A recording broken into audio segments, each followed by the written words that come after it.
Hi Ria, welcome to the CTQ SmartCast. Thank you. It's a pleasure to be here.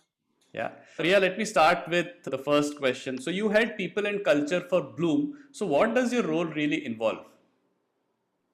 Pretty much what it says, I think, but more it's a custodianship. I think more than a job and a role, I think it is ownership of everything that has to do with taking care of the people who work at Bloom and really helping build a culture for 2.0. Bloom has been going for about 10 years right now. We've come from zero to one in the startup sense, and the world has changed around then as well. So the expectations from a workplace, the expectations of what a venture capital firm is meant to do are changing.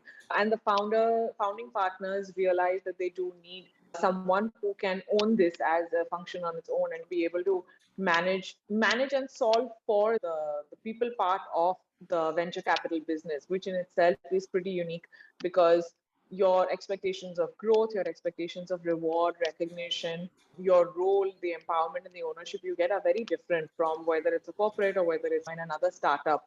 So I think primarily my role involves within the lens of venture capital, figuring out what sort of systems, processes help better decision making and what people development within the context of the firm's mission looks like, taking off a little bit of the load from the senior team and providing a little more channelized communication, decision making, and helping figure things out. Eventually, I will move towards working with our portfolio companies in some capacity to drive, again, what Bloom's investment thesis and approach is and helping them solve for their people development and the questions that come up around then. But all of that requires more understanding and spending more time in the ecosystem, which is pretty much what I'm focused on right now, in addition to working with the team and hopefully building a great place to work. I have some couple of questions about Bloom's culture that you talked about. But before that, since you mentioned about what this role is eventually going to grow into, and that has piqued my curiosity. So the popular perception about startups is that they're usually fighting survival battles and culture is not really the top priority for entrepreneurs.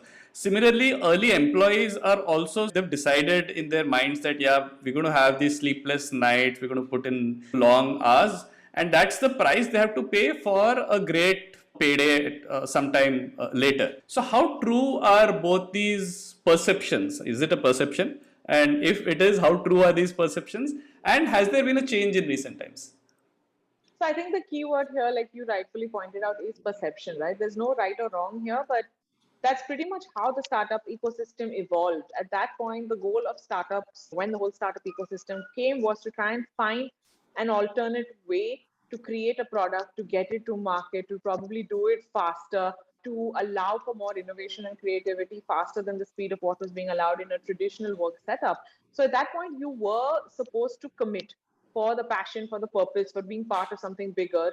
And maybe at that point, it was an either or because you had to take a risk to get out of the established system. But the more people started doing that and the more the startup ecosystem developed, I think people started thinking more about their role in the system. And that's when I think market dynamics come to play. When the ecosystem is small, you had to get on and do whatever was needed at the sacrifice, at the cost of your personal life.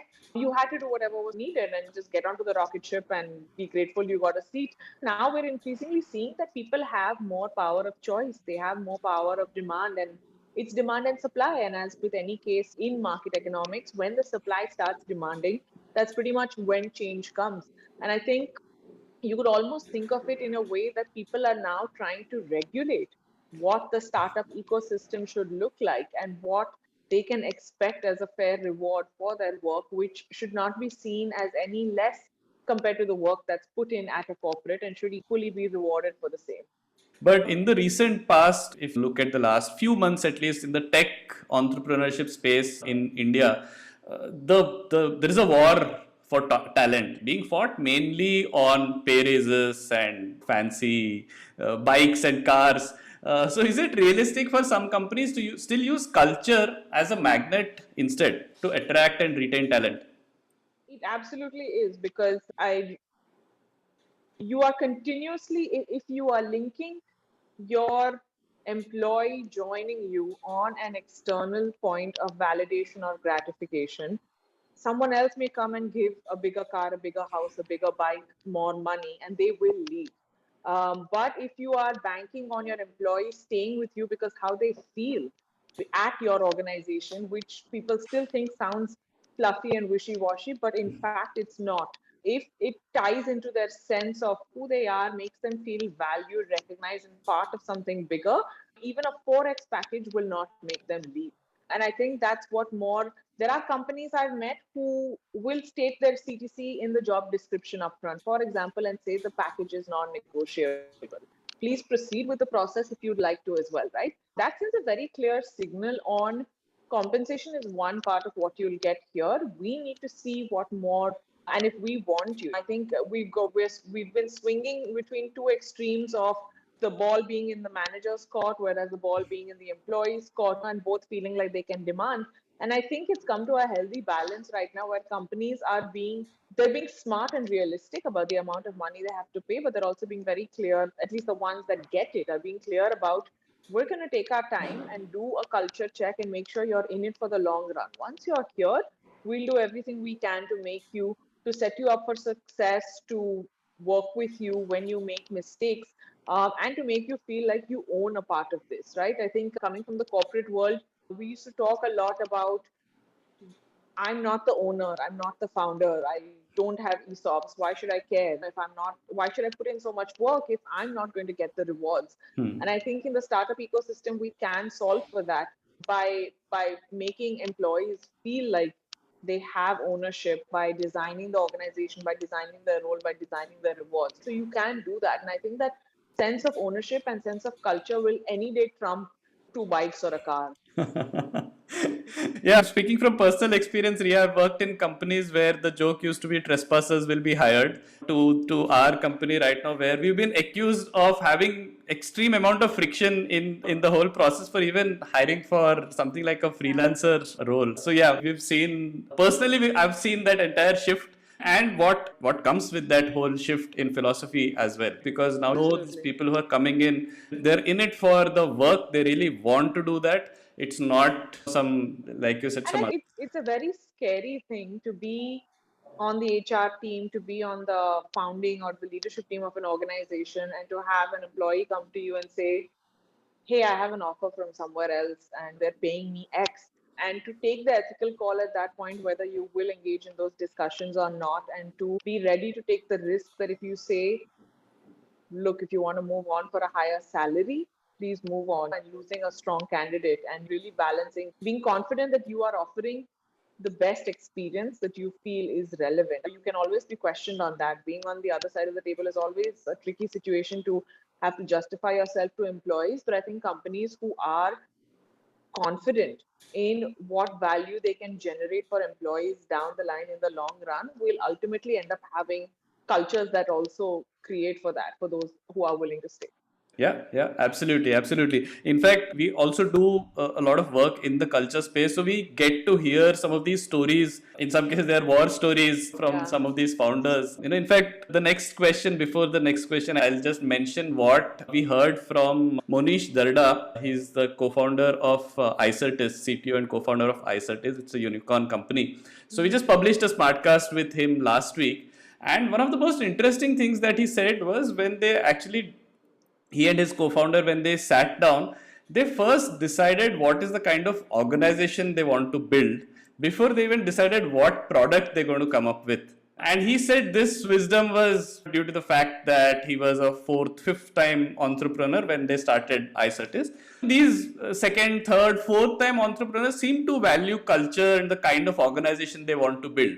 So what do they know that the first time entrepreneur usually doesn't? So I spoke to one of my colleagues, Sajid Pai, who was instrumental in getting me into Bloom, to get his thoughts on this because, as I mentioned to you, I'm still learning about exactly this topic and about how entrepreneurs think. And he said something really interesting. And the concept he brought up, which really stuck with me, is second and third time founders are very mindful of what we call culture debt. First time founders are in very much of a hurry to build and get something out and at any cost, and gloss over issues that may have happened or forgive someone who's not a great team player. What ends up happening is that you accumulate cultural debt, which piles up And then things start breaking down when you have to scale and when you have to grow and really take those big decisions, bring more people on. For example, allowing toxic people stay just because they're great at their job, like having a sales head who really bangs out targets but might be a horror to work with or might make people really uncomfortable. Those sorts of things, uh, in the long run, when a brand develops, end up actually poisoning it. And first time founders don't think it's as important because they also are not aware of everything, because they themselves are so focused on, like you mentioned, the product, and whether it's funding or whether it's how are people thinking about me, am I moving fast enough. Second time founders are very deliberate about team as much as they are with product, because they understand that the best teams build the most relevant products. They have aggression, but they know what sort of checks and balances to put on themselves. And paying the sort of interest on debt, continuously using, one example is the amount of time that your senior management will then have to spend solving these people issues, which should have been taken care of earlier. You're losing valuable time, right? That's an interest you're paying on culture debt. And I found that concept very, very insightful, because I think it is, right? Like, we make an investment in our team and our people with the expectation of getting certain returns. And when you don't do it, you're penalized for it somehow. So I think that is primarily what second time founders have learned, what they keep in mind. I think they definitely take a lot of learnings from product, from the external market. But the biggest learnings they bring in is that, and I read something about this also, that the kind of organization you build actually determines the kind of product you will create. And I think that's really interesting, because the way you build your team structures, the way decision making happens, the way discussions happen, eventually go into, in some way, the features of your product. Does it have the same smooth interface? Does it require multiple sort of levels of approval or going through before getting to the end product? So the way you think of your org structure actually ends up impacting the kind of product or service you create and the ultimate user experience that someone has. So, a couple of follow up questions on that, Ria. You mentioned the product that you end up creating is hugely governed by the kind of culture that you have. So, what happens when companies or startups end up doing a pivot? So, in your experience or whatever you have seen, how have these kind of pivots affected the culture, or the culture affected the product after a pivot? Any anecdotes that you can talk about? That's an interesting point, and I haven't thought a lot about that part, but I would say that the decision to pivot comes from some sort of feedback about Hmm. what is and what isn't working. And I would say that I don't have first-hand anecdotes of that, but my assumption would be that if someone has spent enough time to be able to consider feedback, that they would also then be very open to considering that feedback internally, and you would probably see parallel and complementary shifts in the culture or in the internal structure as a result of having to rethink what their core offering is, right? Like, your core offering is your identity, it's who you are to the world, it's what you do.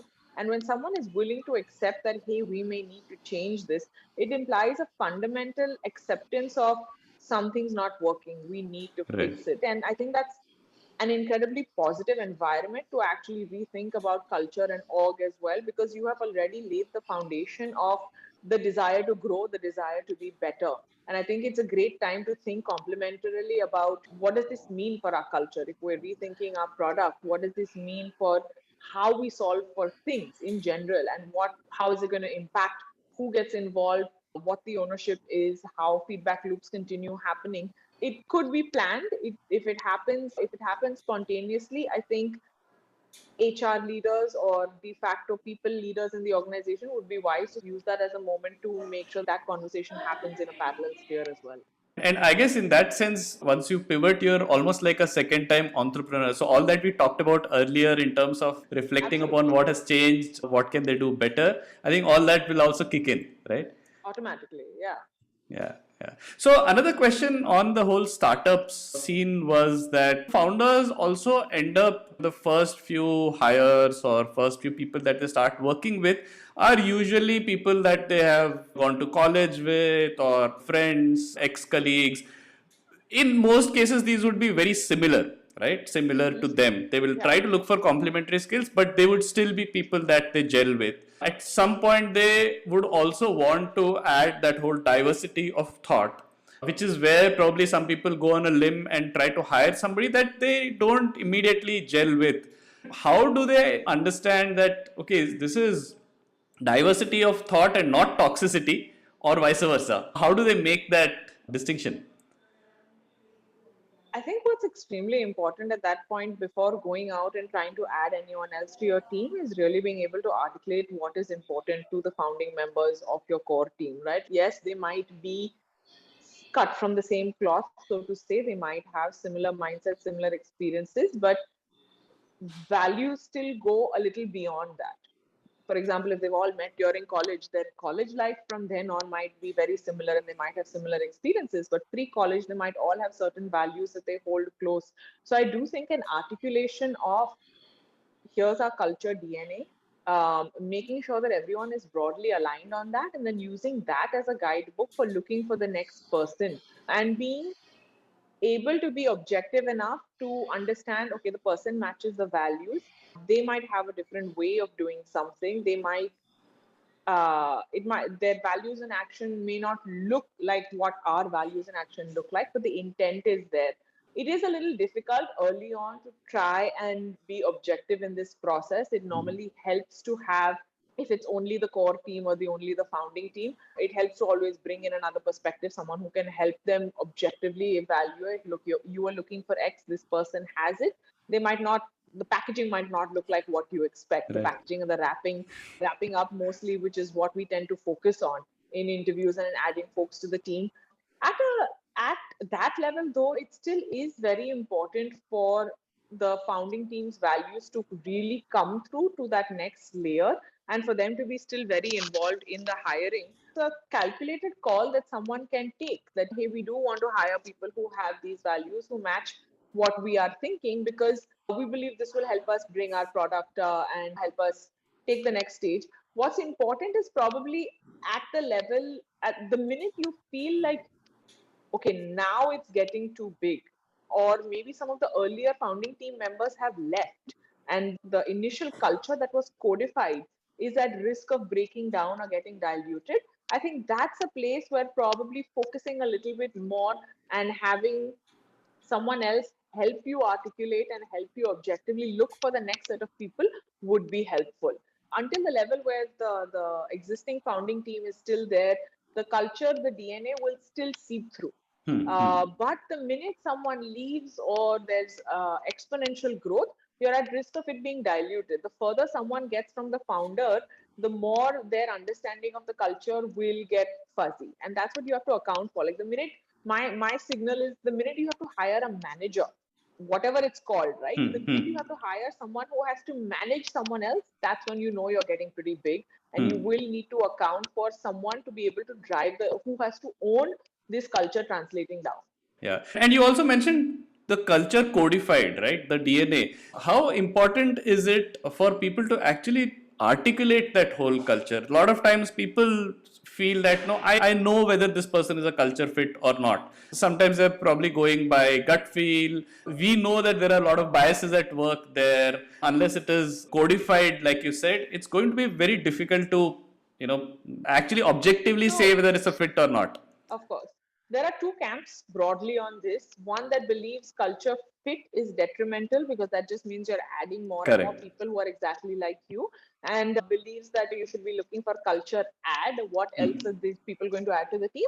And one who broadly believes that, yeah, we do need someone to fit within what we believe. I think there are two aspects. You are not going to know if someone fits to what you believe unless you, like I said, articulate and codify what do you believe, what are inherently non-negotiable to you. A couple of ways that you can very quickly determine that is, why would you fire someone? What would make you fire someone? Okay, having that conversation internally will tell you what values really matter to you. Would you fire someone for poor performance? Would you fire someone for disrespecting a colleague or disrespecting an external stakeholder? Would you fire someone for out and out theft or IP fraud or misrepresenting the firm? That's going to put together your values, right? Like the values that actually matter to you: integrity, customer service, keeping the customer first. Like you can actually back write your Right. values and what you hold dear based on that decision. The second point is, how does how would you promote someone? Do you promote based on, would you think of growth based on tenure, or this person has completed 3 years, they should be up at manager, or this person has only completed 6 months but they've done a phenomenal job, I think they deserve to be raised. So that will tell you immediately if your culture is merit based versus if you're happy to go a more traditional way and try to be equitable for everyone. Are you going to really focus on performance, or are you going to really focus on collaboration and contribution? And I think the third point is, who are the kind of people you want to add to the team? Are you going to add folks who have credentials, or are you going to have folks who you believe have the potential to grow, who have shown that they may be at a 60 or a 70% of skill set as a comparable person, but have really demonstrated to you that they want to stay here? I think those things are going to signal and help you really make those decisions more than, and you honestly don't need more. Folks who have a really nice typed up and designed culture and value statement stuck across the entrance wall or everywhere, it's great, but what does it mean? Like, I would much rather ask someone these questions, or I would much rather go to someone and ask them, like, how does your company fire people? How do they Correct. promote? What do they reward? Are they rewarding, hey, you met your targets, or hey, you got great feedback from a customer, or hey, you really picked up the slack for someone else's work? What a company chooses to highlight and reward is what they hold dear, regardless of what is said or stuck up on a sticker on the wall. Yeah, that's very fascinating, Ria, because so we, like I said, we work with founders and owners to help codify and articulate their culture manifesto. Yeah. So we have this framework of around 30 dilemmas. We pick some of them, work with the senior leadership, and actually try to understand this. We ask questions like these. We say, yeah, you all want to be radically honest, and candor is like a big value for you. But what really happens? Can you give me examples of how things go? Yeah. How are things on the ground? And then there is this huge, there are two aspects to it, in fact. One is people seem to have different definitions of these values that's there. A manager thinks that this is what it means, whereas the founder had probably thought something else. So one is to break that, and that's when they realize that this is where they aim to be. So on a scale of 10, they want to be on 9 on 10 with transparency. Probably they just want to keep their salaries as a confidential thing. Everything else they want to be transparent about. But when they actually rate themselves, they think they are 3 or 4 on 10. And that's when they realize that, like you said, those things on the posters and the walls are not Yeah, what like they're actually living. another great example that you can look at, right? You're, for example, coming from the outside and you want to do an audit on what is it. Go look at the policies that have been Yeah. outlined for people. Go look at the policies and the benefits that they say to be offering, and check with the staff if it makes sense for them. If you, for example, have if a lot of the people on your team have been recently married or are new young parents and are struggling with just balance and everything, and let's talk about a pre-COVID world. Right now, it's a little different. But if you did that and you ask them if the company's philosophy or the policy of saying, hey, everyone on a Friday night is going to have beer and pizza post work, what does that signal? Does that signal that you are expected to be in office? Does that signal that the company has understood who its people are? That, hey, we have a lot of young parents. Maybe we want to end work at 6 and then allow them to go home early. And if they need to, take calls from home. Are we rewarding late work and presence in office versus getting stuff done? Or are we say we want to be inclusionary? Do our benefits offer that? Are you just buying tickets for cricket matches as a reward to everyone? Not thinking about what, for example, Correct. female staff might Yeah. want, even if you have a few in them. Are your rewards signaling that, oh, the rewards are meant primarily for this kind of staff? Just things around that. Planning, even companies that plan hackathons or all night codathons or that sort of stuff in tech startups. On one hand, as a tech startup, you say, we want to have more women work with us. On the other hand, do you understand the realities of being a woman and either having to travel late night, going back, feel safe, working late hours, having to explain to family? Are you allowed, are you able to design your work experiences around what someone might be experiencing and have to feel comfortable, right? So I think it comes down to, are you designing intentionally, or are you just trying to throw benefits and say, hey, look, we have a great culture? Because your culture is not your perks. Your Right. culture is what your people say it is and how safe they feel and how much they feel like the company gets us. Correct, correct. Yeah, yeah. And like Ben Horowitz says, culture has to be deliberately designed through actions, right? Because even if you don't do it, your company is going to have a culture. It's up to you as Yeah, the custodian of that culture whether you want it to be designed the way you say you want it to be, right? Because there's a big difference in what you say and what ends yeah, up happening. That should yeah. not be the case.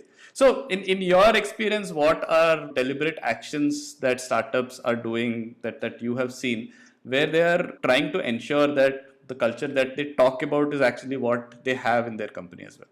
I think there's only really 3 or 4 things that you can intentionally design and control for when you're on this side of the fence and either starting up or deciding to start up. And like I mentioned earlier, who do you choose to hire? How do you choose to deal with underperformance? How do you choose to hire, Hmm. fire, or promote? That's a big part, right? Because then the company is going to see immediately what, the people are going to see who does this company value? How can I grow here? What sort of values am I expected to demonstrate? What should I not be doing at all? And it also allows you to show to the external world when you're creating sort of an employee experience while hiring. That's something that you can very intentionally design for, because that might be the make or break for someone to choose to come and work with you versus someone who's offering them 30% more. How do you make them feel in the process? So I would say the policies around hiring, firing, promotions, and exits is definitely one. The second is performance evaluation and employee growth. What factors do you consider as important, and what's the signaling that goes down there? How you end up giving feedback, how you evaluate growth, right? Is growth only meeting targets? For example, in the VC world, we are going through this ourselves right now. For a company who can only understand and visualize success at the end of 3 to 5 years when one of their startups either has an exit or an M&A, how do I design for quarterly evaluations? What am I designing on every 3 months when all they are doing is continuously working with employer, with companies to make sure they have everything they need, right? So at that point, what we are doing is we tell people we'll measure outcomes at the end of the year. Hmm. During every quarter, we'll measure your inputs because Right. you're in charge of that. Your manager can see your inputs, right? We can't control for force majeure and lockdowns and companies Correct. going bust. What we can control is what we input for, right? So we've designed our ideas of performance around what can you control, what can you do. You are not entirely responsible for the outcome yet because our industry has multiple factors at play. And that is one thing that you can do intentionally and make a decision. And then that sends a signal to the organization about how am I evaluated here and do I feel confident that the company is taking a holistic view, not just pegging me to a number or a metric. And then the last point is what we were discussing earlier is your policies and your how you are creating a safe or welcoming, a comforting workplace. Every policy that you create is signaling to your employees whether you understand them or not. And by doing that, you are either telling them you will grow, you have the ability to be, there was a lot of talk about, say, 2 years ago about people bringing their whole selves to work Hmm. and people being authentic at work. Are we doing that? Are we allowing them to say, yeah, you have to go and take care of a sick parent? Yeah, okay, fine, work from home is fine. You're expected to do these things. We'll check in. By the way, your insurance is going to cover X, Y, and Z. Let us know if we need anything. If you need to take a month off, we'll figure it out. Are you able to have that sort of conversation with your employee to let them know that their job is secure, to let them know that you're there for them? And conversely, you expect the same, right? Like you expect them to put in everything they can, regardless of what their personal situations are. So I would say broadly, how you bring employees on, how you let them go, how they grow over here, and what more can you do for them. I think those are the only areas where pretty much everyone designs for. Right. There's really everything else is a subset of this, but these are broadly the 3 areas that anyone who is trying to intentionally design for culture will end up focusing on. Correct, correct. And since you mentioned about your own industry, how do you ensure that newcomers at Bloom imbibe and practice the culture that you're talking about? Very relevant point. We have a great analyst cohort of 3 young professionals who've joined us over the last few months, and I'm doing exactly that with them. I think one thing that they all have shared feedback on is we did a very extensive hiring process itself, where during the process they spoke to at least 4 to 5 people, with some people people, spoken to multiple times to really get a sense of what it's like to work over here and to really understand who they are. And I think that conversational approach really helped them understand even before they knew they had an offer or they had to make a decision about the kind of place they were getting into. And I think investing that time and effort upfront goes a long way in helping someone understand with their eyes open, this is the place I'm getting into. And on the other side, it makes a huge difference if the employees having those conversations are able to be balanced but frank about what works and what doesn't work over here, right? I don't think anyone in our company tried to gloss over our challenges. We are one of the smaller funds in India, but we have been growing exponentially. And that means teething pains, that means growing pains like anything else, right? Some things may not be in place, but we are actively working to solve for them. And I think admitting that upfront helps someone coming in know, okay, this is a work in progress, but they want to do it. The intent is there. And I think that helped a lot of them when they came into the organization to know what to expect. We also put a lot of focus on building one-on-one relationships. Since we are a small organization, regardless of your function, we do expect you to be able to have pretty much an independent relationship with anyone on the other team, to be able to directly work with them, support them, or champion their work when it's needed. So as part of the induction process, we baked in the 2 week, what I call a listening tour, right? Like just like you would have a road tour and meet people in other offices. We were still in lockdown and all remote. So we just had new people, and I did it myself when I joined 6 months back. Over the period of 2 weeks, just talk to everyone in the organization. There was a guided set of questions, but the goal was just to get a sense of their experiences. And after talking to at least 25 folks, you get a good sense of what is this place, right? There are some trends that come out, there are some themes that you keep hearing again and again. And I think that more than anything else helps you feel comfortable about, these are the people I'm going to work with. This is what I've signed myself up for. I think everything else, structures and processes and meetings and presentations and targets, comes after that. But if they don't have that sense of comfort and belonging in the first few weeks, it's very hard to build on that and make someone feel like I made the right decision. Right. Ria, there seems to be some clicking noise from somewhere.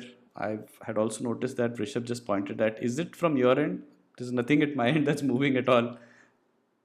No, there's no, but I think there is some construction that is happening outside. I'm not sure if there's some drilling work that is coming over there. It's not that. Some clicking sounds like keyboard tapping or something like that. Nothing like that. Yeah. Okay. It must be Sorry some about that. glitch. Sure. No problem. I just checked. I had also noticed that Rishabh just sent me a message. But yeah, I Okay, think, okay. yeah, Rishabh will just have to make a note of this break.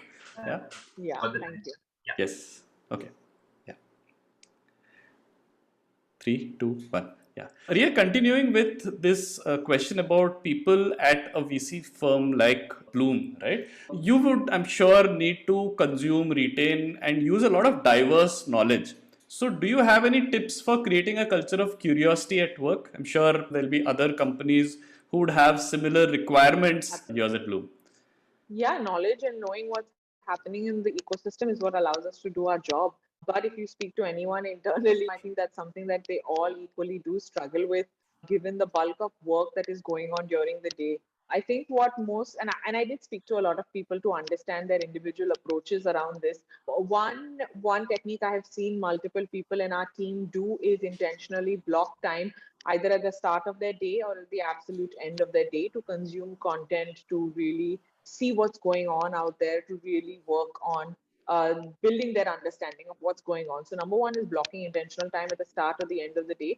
The second is creating content on their own and making that a priority. And that's sort of almost a cultural norm at Blume, whether it's someone like me doing this conversation, because what we believe it does, it helps you distill your thoughts, it helps you focus and then capture it in a way that would hopefully be useful to other folks in the company or in the ecosystem. So creating their own content sort of forces everyone to do their research, to put stuff together, to do their own learning, and to create something that they are proud of sharing, and that adds to the collective ecosystem knowledge. It is also formally embedded into people's not performance evaluations but expectations of the role. You know, what we call, are you building the organizational, are you building our collective knowledge? So everyone does in some form or the other work on building their thought leadership, their content, their engagement with the ecosystem as an official part of the role. And I think that was a great way, if it's signaled by the senior staff and they do it, right? All of our founding partners, you notice, are very active in the ecosystem,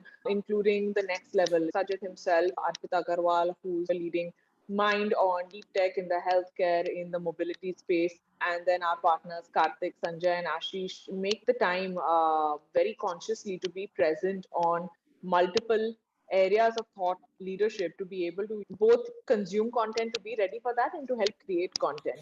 And I think the last bit around intentionally creating a culture is to make time as an organization, to do it collectively. Because again, it's a signal that's sent to everyone. We recently started a Monday afternoons blog where, anyone who does want to share some of their knowledge is open to do. Anyone who wants to request another team member to share something they're great on, whether it's productivity hacks, whether it's time management, whether it's knowledge about a particular sector or a program, we're encouraging each other, getting to know what each other's strengths are, and really pushing them to share it in common learning space, which we try to do once a month. So I think those are some broad frameworks that can be used. But I think the biggest thing that makes a difference is signaling from the organization side that content is king, and content consumption is what helps us be better investors and better understand the companies that we work with. Yeah, of course, in the show notes, we link to our episode with Sajid about Absolutely. the Yeah. Pima article. That's a fantastic one. We link to that from the Yeah. show notes. And speaking about the sharing sessions, we actually have these sessions on Tuesdays. Every Tuesday, we Okay. have something called as Future Fitness. We call it Future Fitness. Basically, these are sessions Really? around Yeah. how to ensure you remain future relevant, right? Yeah. As individuals, we've done a whole range of things in that. Coming back to you mentioned about this signal that when people are trying to hire managers, when rather founders are trying to hire managers, that's like a signal that things are probably going to go out of hand. Yeah. Another point of inflection that I've seen in growing companies is where the founders hire an HR person, and this is usually somebody who will do the operational stuff. And slowly, they are the people who start taking all hiring decisions, not just the onboarding experience, but even whom to hire. And this is where I've seen a lot of people struggle with that 25, 50 employees to 150, 200. That's the space where things sometimes start going downward because whatever the founder had in his or her mind is not the same that this recruiter has done. And in many cases, it is not that the recruiter has done it with malintent or something. It's just that there was some loss of transmission from the founder to that person, or that person was not really hired with that in mind. It's not a senior person who's going to think strategically. So, is that true? Do you agree that's like the point of inflection? And what should people do to be wary of that, and how do they prevent that? So I think there's 2 points at play here. The first is that we need to separate people operations from people development. People operations is the more administrative, as the word suggests, the operational part of keeping the engine running. And I definitely think that an HR resource plays a huge role in making sure that the systems for taking decisions are there and required to be there. I think there requires to be ownership on that side. When it comes to hiring, I think the biggest mistake that founders may make is,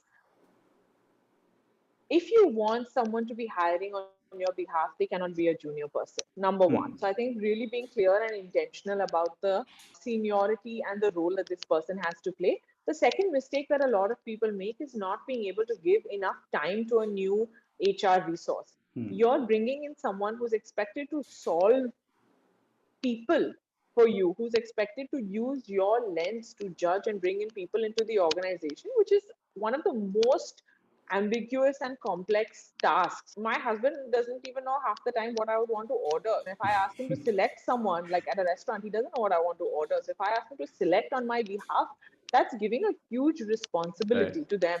And they cannot do that until they really understand you Hmm. as a person, first of all, and then understand what you want for the organization, because they are not responsible for the culture. It's your company. You're responsible. And I think people tend to forget that when people come in and culture thinks about this thing to be outsourced immediately. All you can probably outsource, like I said, is the people operations bit. If you don't devote enough time to give them a great induction to help them really understand the mistakes you made earlier, the hiring mistakes, the people that didn't work out, the processes that you use so that they know what to do and what not to do. If you don't give your HR resource that time during their ramp up time, it's going to be very hard for them to take independent decisions without having historical context. Right. You can definitely have them pick up all of the joining, the exit, the performance management. Like, you don't need someone to own a system. It's the same as, I would almost think of them as the product manager for people and culture. If we're using the language that people understand, your people and culture is a product. It needs to be managed. There are systems, processes, frameworks, decisions to be made that this person can do. But ultimately, what the product is supposed to do, that's not what product managers ultimately decide, right? That's still what organizations decide. This is what we want our product to do. It's the same thing. What do you want your people to do? How do you want your people to be? That's not up to them. Until they've been in the organization long enough and grown to be your chief people officer, then they can take decisions entirely independently and probably challenge some of yours, which they Correct. should do, which I believe a good HR resource in any capacity should feel comfortable to do. But until they don't get that from you, you are effectively handicapping them to be effective. Correct, correct. Yeah, yeah. And I think usually what happens is these people come in, like you said, when there is exponential growth. So they're being tasked with, oh, get me 10 people who are going to work on full stack developers or things like that. And then they're being measured on, oh, how many people did you hire? Did we get these many people? These are the requirements. What you are then landing up with is a set of people about whom you have no idea whether they are adding to your culture. Are they a fit? Nothing You're about right. that, And right? it's not always a perfect world where we're able to have everything together, but that's why codifying things like a culture and a values document, that's why being very intentional about what growth looks like, mapping out growth paths, and making sure that the right people are in place to take those decisions and are empowered before embarking on this 1 to 10 phase would ideally help people. We're not in an ideal world. Sometimes we have to move very fast. And if that is the case, then at least knowing that, okay, I'm going to have to be a little more involved here in the culture signaling bit, right? You can get, the person has to get the 10, 20, 30 people. But what do I need to do to reinforce before they start a process like that? That's something that would probably not take a lot of time, but at least spending some time reinforcing some of your principles, even if you haven't had a time to codify or write it down, may help the person who's recruiting on your behalf. And continuing with that, when you talk about this codified culture, a lot of the narrative in startups around the culture code and culture manifesto is inspired from the likes of Netflix, Google, HubSpot, which are great documents. I have the greatest respect for them. But Lynn Meyer herself says in the book that how she had a culture shock about dealing with people from different countries within Netflix. We also need to think of these within the Indian context, right? So, what do you think are the pitfalls of being completely besotted with these kind of documents and trying to just import them into our context? Is there a danger there? Yes, short answer. And I'll tell you why. I'm going to pull a little bit of my academic learnings into here. And a large part of my academic learnings also involved understanding how to build teams in a multicultural environment and building multicultural and effective teams and bringing people together. And there's one framework, and I'll share the link for that for folks who might be interested. And it's rooted in the work of Gerd Hofstede. And it talks about a few different dimensions of culture that are prevalent in societies across the world that really help you understand the cultural fabric of the society you're operating in. And a few of them that I want to bring on here, which are very relevant for the workplace, are number one is this idea of power distance. How does the culture or the society that you're in view power? Is it that the person who is higher up on the rung has more power, or is it the person who does good work, right? So power distance is one criteria.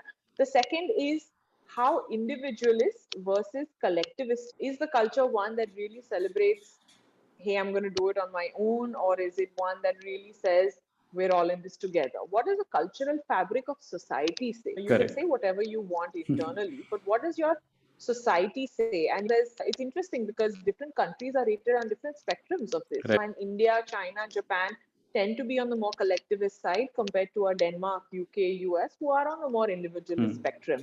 The third is, how is masculinity in leadership perceived? There are certain traits that fall into the realm of leadership that tend to have a masculine or a feminine connotation to it.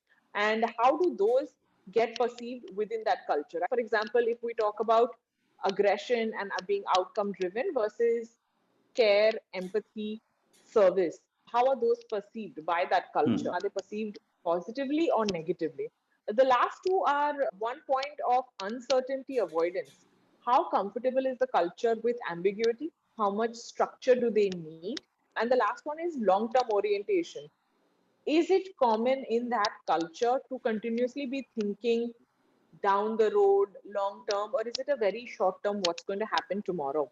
Apologies for being taking a step back and getting a little academic into it, but I found this to be a very interesting framework against which to help organizations identify their work culture and then accordingly design. If you look at a Netflix or a Google or a HubSpot or Etsy or a lot of these places who have admirable cultures, the way we are talking, the ratings of people on the cultural fabric in their areas is going to be very different than what it is in India. Correct. India, for all intents and purposes, still is more collectivist, high power distance, low tolerance for uncertainty avoidance. They need to know what is going on, high preference for masculine leadership behaviors. And I don't know where it stands on a long term orientation, but knowing these sorts of things, you cannot copy paste no rules. For example, the unlimited vacation days or act in Netflix's best interest when it comes to receipts. I think those are admirable approaches to take, but it's hard for us to imagine no managers, for example. If you Right. tell someone to take decisions independently, it's hard for us to imagine that because that's where people's sense of power and that's where people's sense of identity comes from. And when you think of those things, I think the time is really right for sort of an Indian culture code for companies. I think startups have been trying a little bit on their to move in that direction, but sometimes it can be fake. You're saying you want a culture and that's how people are behaving. Is that what they really believe? And Right. if put under a pressure situation, what is the behavior they will default to? That is actually the cultural fabric of what you are trying to build around. So I do think the time is really relevant for us to take, of course, learnings that are coming from there, but really understand what the Indian social fabric is made up of, what influences decision making over here. For example, Indians are still in young Indian professionals, still as much as they say that they are not, are still influenced by what their parents say. That's not the case in the US. So if you try to apply similar aspects of reward and recognition, it's not going to make a difference and it's not going to be seen in the right sense as by families. And then what are our young professionals going to think of?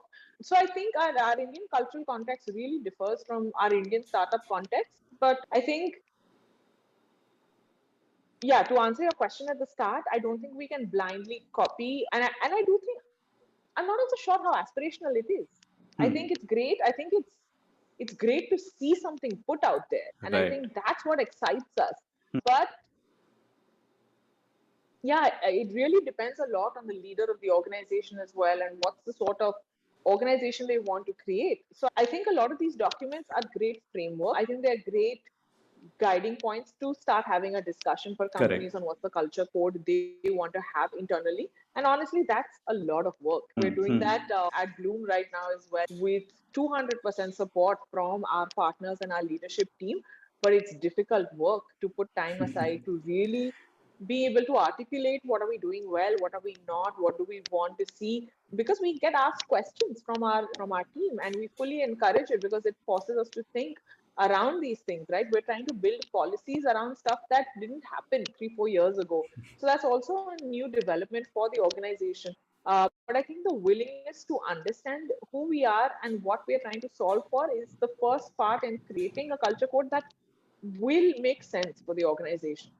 Yeah, I think using these books or these works as a starting point, use them as a backdrop to start a conversation and try to understand and identify where you stand think that has been our preferred approach as well. But yeah, it helps in our conversations because people have read these books and they want to do Yeah. something like that. And then, yes, we need to rein them in saying, no, you can't go the whole hog right now. Yes, you may want to, but I think we need to start small.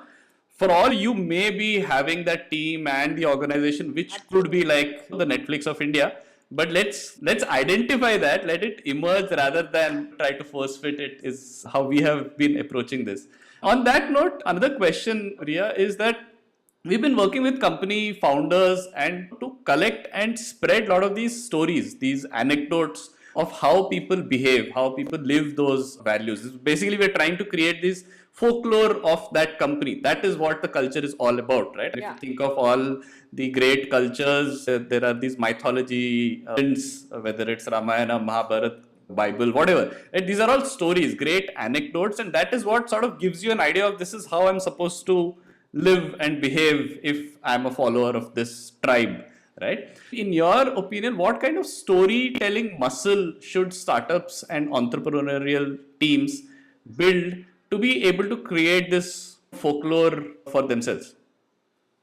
So I think culture is really created, and the stories that we tell are created around a few key anchors.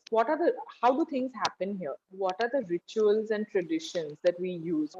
What happens again and again? The second is, who are the heroes and who are the villains in our stories? Right. A lot of times this ends up being maybe like the startup founder who decided she wanted to break away from the family business and do something to solve a key problem, and that becomes the hero story. Or someone who really went over and above and solved like a massive customer problem with zero resources and saved the day. Like those are your hero stories. Your villain stories are people who have probably been what have been very toxic to the environment, or what Netflix calls the brilliant jerks. Like Jerks. these guys were there around, they were really smart, but they were really difficult to work with, and finally they had to go. So those are your heroes and villains. And I think the last point is your celebrations. What do you all celebrate? Right. And that is a recurring theme in mythology, right? That comes down from, if you look at the of behavior and archetypes of societies, all social groups have these factors in common. Hmm. Their rituals, their traditions, what they celebrate, the heroes and villains, right? The battles that they fought. So I think all founders can use these as anchor points and build their storytelling narratives around these. What do we do that no one else does? How did we solve for a problem? Who do we want to recognize? Who are the unsung heroes? Who do we not want to recognize? We don't talk about this is not what we want, but sometimes it helps calling out we will Correct. never do X. Right. In movements and in days like today, where people are saying people are expecting almost CEO activism and corporate activism, will you say we will never work with these brands? It's moving more and more towards that. So, what will you do? What will you not do? And what do you celebrate? Do you celebrate milestones? Do you celebrate people? Do you celebrate impact? Do you celebrate your customers, your communities? I think those are the broad storytelling hooks and anchors around which founders can really drive both internal and external storytelling muscle.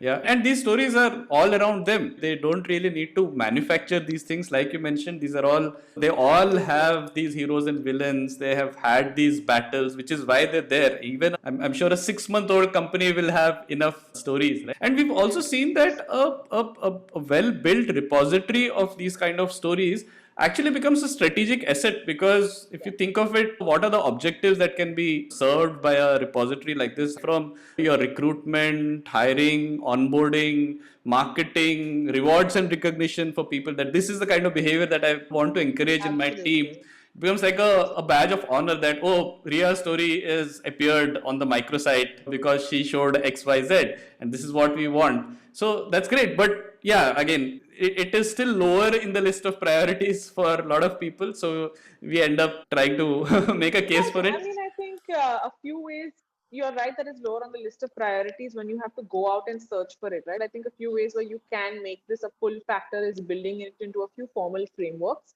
where you encourage people to share each other's Right. stories at times Correct. of recognition.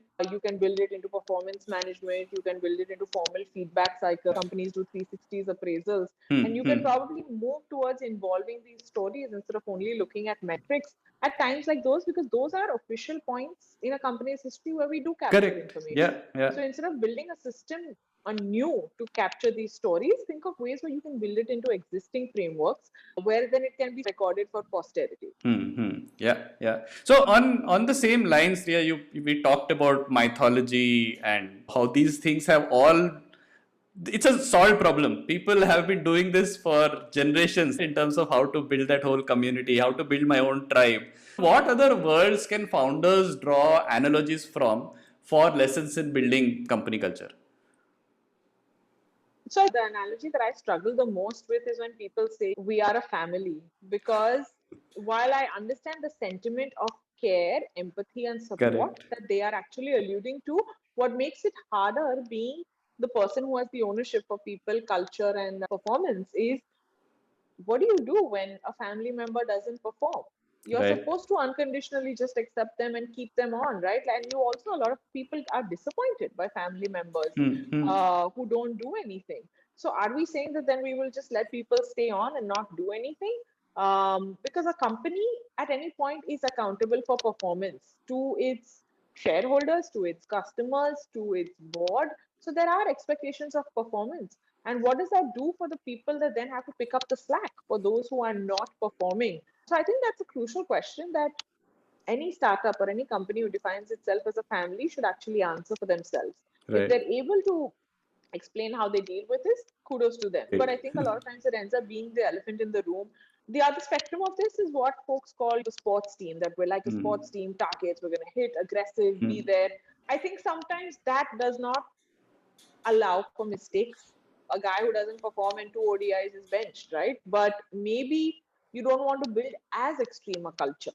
Where do you Right. give the space? So I think the right companies are figuring out their sweet spot between familial values and sports like outcomes. So I think that's one thing to pick up on existing tropes that exist in the world out there as well. I think the most relevant analogy I can think of today with how the world is changing around us is actually that of a social movement. And the reason behind that is because there's very high ownership. And that's what I think the companies of today and tomorrow need. More and more people are experimenting with org structures, with leadership structures, holacracy, flat organizations, the diverse teams. And I think anyone who feels like they have ownership in an organization will be able to contribute and will also be able to get a lot out of it. Because in social movements, if you look like taking the example of Black Lives Matter or the Arab Spring or the protests in Delhi around the Citizenship Act, what was important around there? That people felt enough strongly around a topic to self-congregate, gather, and decide that action needed to be taken. Importance was given to communication, collaboration, and building partnerships. It's never perfect, right? You can obviously, someone will come and tell me, look at everything that went wrong out there. I'm just giving an analogy of Right. the fact that we need to look today to the idea of how do we get people to own the work that we want them to do? And how do we also make it less about the founder and more about the company? Because in a social movement, you can rarely pinpoint who started it, right? It starts out of a series of conversations and everyone feels collective ownership over it. That's ideally how we'd want companies to be like today. Less about the dramatic, charismatic founder and more about the people who are working there. That's how I would see and like to see modern companies moving towards and figuring out how can we build that culture, how can we get people in, obviously do the bare backbones to make sure stuff is working for them, but then step back and let it happen.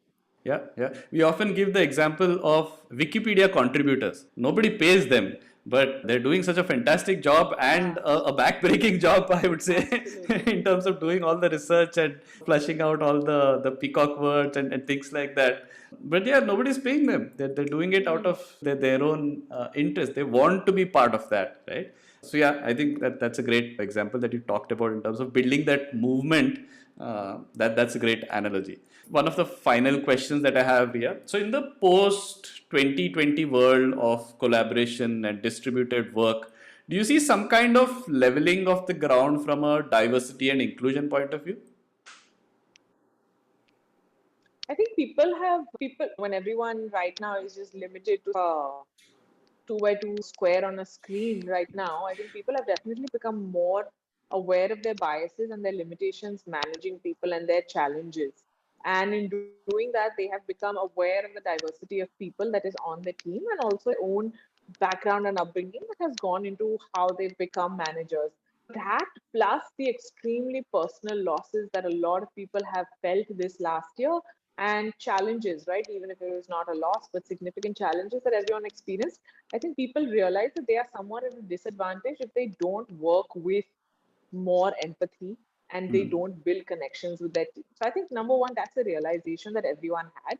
Um, Remote work has leveled the playing field for sure in terms of access to opportunity, which I think is the first thing that we try to solve for. But I think there's a lot of internal work that still has to be done by companies to be inclusive. Number one, because there is much more face time across folks who would probably not even have that or might not have even looked at other people in companies. It's still very hard for people to form safe spaces and build relationships with new people who have joined on Zoom. When you have a 30-minute scheduled call, you don't have the spontaneity and the serendipity of a conversation and learning more about them that you would have offline. Number one, we also can't stare into each other's eyes for so long. Like it's been multiple research studies that have been done where it becomes very difficult for folks who have some form of introversion or some form of social anxiety and actually did better when they were in groups or when they did not have to maintain eye contact. Just to use an example, we've made that the default right now without any opt out, right? We say that, okay, we have to be inclusionary, we have to be video on, but we don't understand how challenging that still is for some folks who have challenges. And I think the last thing to think of is not everyone has the privilege of a safe, comfortable work from home environment. Correct. Those of us who are able to work from home are privileged. We enjoy more freedoms and more safeties than a lot of people who, for whom work was their escape. They were able to probably escape a situation that was not great at home. We need to be mindful for people that sometimes it's still not possible to be at home working 6 to 8 hours a day, and manage our expectations and still work to make those people feel included within workplaces. Yeah, I'll be honest. I think there's a lot of Right. companies that still struggle with this. I struggle with it when everyone says work from home is so great. I'm a mom of a 20-month-year-old. It's not great. It's very difficult. You're balancing multiple roles. Women have got the brunt of the pandemic. Women have got the brunt of the lockdown, and expectations to shoulder emotional loads and additional loads at home while you're still working are still not the same as what a male member has to do.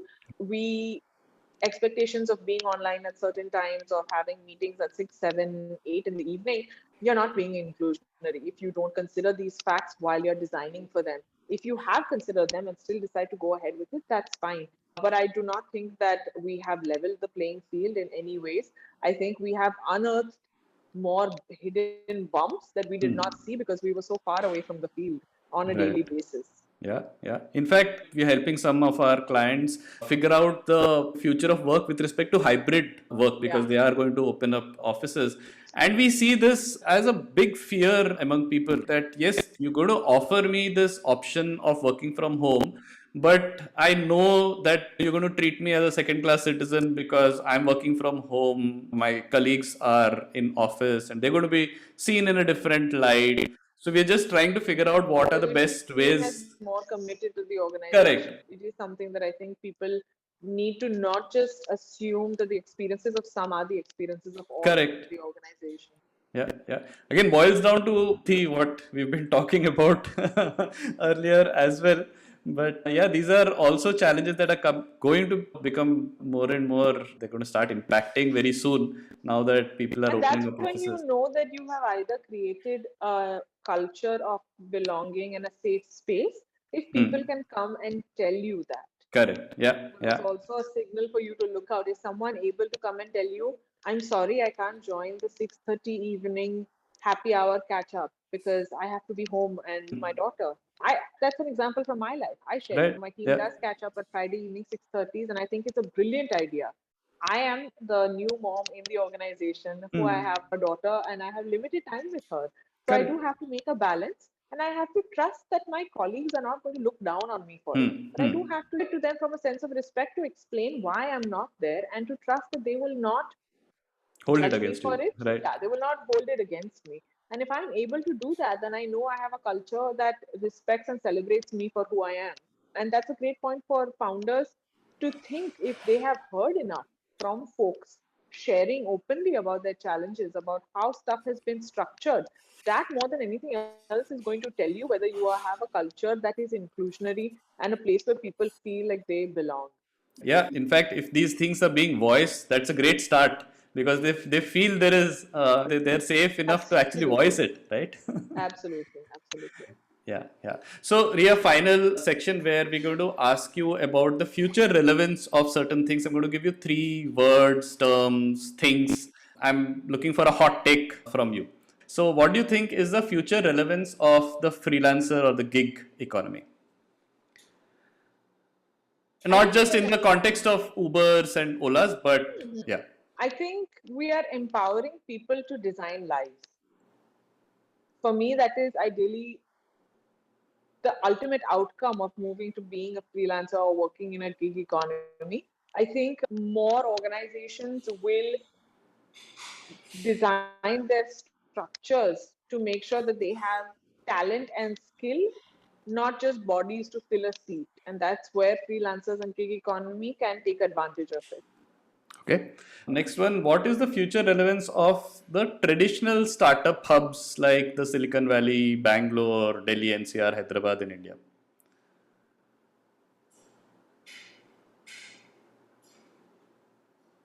I don't know if we can answer that yet because I still feel like people are waiting for the next calamity and catastrophe to happen. So I think it would be interesting to revisit this in 6 to 9 months to see if everything dies down and everyone is vaccinated, will people migrate back to these areas?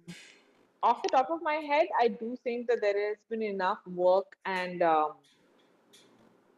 ecosystems built in these areas that the relevance is not going to go away. What we might end up finding are micro hubs or satellite hubs really next to these areas where people feel like, hey, like a Chennai is going to come up much more close to a Bangalore, or Pune next to Bombay is going to develop, or New Mexico versus Silicon Valley. So I don't think the central hubs may go anywhere, but we might see the emergence of satellite hubs.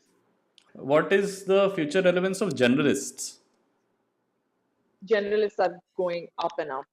I think if you don't see the value in a generalist, and I think if you don't see the value in generalists, you're not going to be able to attract, retain strong talent that probably is trying to take unconventional views, and you're not going to have strong leaders. I think generalists make the best organizational leaders, hands down, because they have the ability to see multiple viewpoints, to have done multiple things across the organization, and they continuously have to get buy-in from a lot of people to get stuff done. They are more often than not new people in roles that never existed before. They know how to hustle, and they also know that what they do next will be different from what they are doing today, so they are very open to change.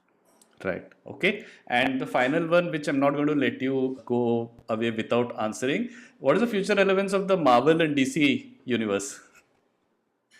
Oh, I think I strongly take a lot of inspiration from superhero stories. I think I anytime I have either a down moment, I default turn to either a sports movie or I turn to a superhero movie.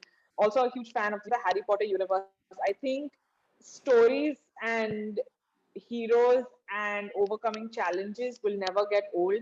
I think sometimes we try to tell ourselves otherwise and try to tell ourselves that we can handle it, but I think we always need to see people do things and we need to root for the underdog. And I think that's generally how life is. Bloom put itself, positioned itself saying with the startups that backs underdogs. And I think all of these sorts of stories, all of these sorts of universes help you really develop your sense of right and wrong. They help you develop what you should do, and they help you just figure out the kind of person you want to be. And I think you always want those inspirations. And I think I would say our generation looks to that because unfortunately we didn't have a lot of heroes. Who are the heroes in India that we look up to or across the world also? It's either sports heroes or it's someone like this. Politicians or others are not really our heroes. So I think you do need people to give you like a guiding light. And I'm a huge superhero fan. I've learned a lot of life lessons. I've tried to write a lot of it based on the entire universe. And I think it's a great way to build relevance for the next generation. All right. On that note, fantastic conversation, Ria. There was a lot to unpack here, and I Absolutely. still have a feeling we're going to do a part two of this. Though this has been a long one, there are a lot of other territories that we want to explore on this topic. But thanks a lot for this, Ria. Happy to be back. Thank you so much for planning this, Harish. Yeah. Thanks.